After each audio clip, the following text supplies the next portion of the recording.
Childhood by Francis Cornford, 1886 to 1960. I used to think that grown-up people chose to have stiff backs and wrinkles round their nose, and veins like small fat snakes on either hand, on purpose to be grand. Till through the banisters I watched one day my great-aunt Etty's friend who was going away, and how her onyx beads had come unstrung.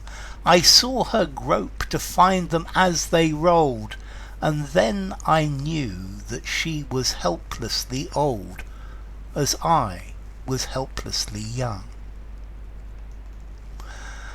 Okay, so Francis Cornford, also Frances Darwin Cornford, she was actually the granddaughter of Charles Darwin.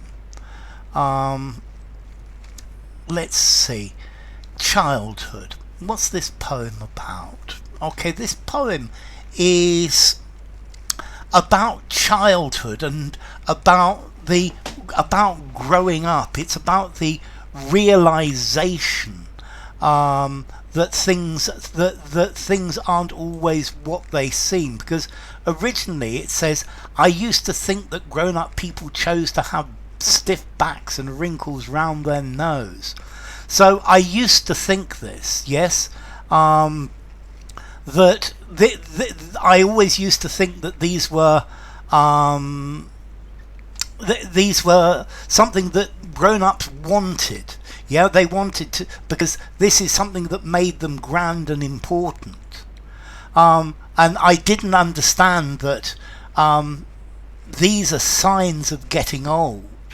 Yeah, to have stiff backs. Oh, my back's stiff. Yes, it is. And wrinkles. Yeah, I got wrinkles as well. And veins like small fat snakes on either hand, on purpose to be grand. And then their veins on the back of their hands like snakes.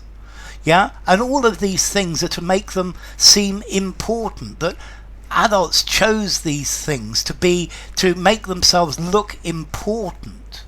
I like this like small fat snakes. This is a very nice simile, and the snakes, the snake also comes from the Garden of Eden, and the loss of innocence. And I think this is a moment of loss of innocence for the child, where the child used to think this, but then one day something happened. Till through the banisters I watched one day my great-aunt Etty's friend who was going away, and how her onyx beads had come unstrung. I saw her grope to find them as they rolled. So a friend of her great-aunt Etty, the beads, they came unstrung and the beads started rolling everywhere. And the child is looking through the banisters and he's watching, and maybe the banister is the barrier between the childish innocence and the fact that then the child sees this friend of her Aunt Etty, and the child understands that Aunt Etty's friend is getting very old. And these aren't signs that to make you important. This is the inevitable march of time.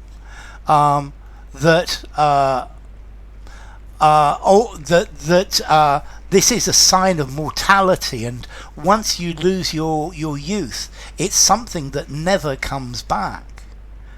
And she's looking through the banisters. It's like a barrier between youth and old age, and she realizes that things are different.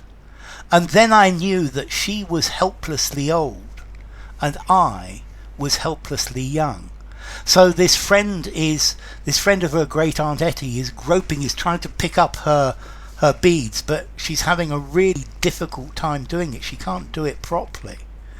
And suddenly the child is realizes that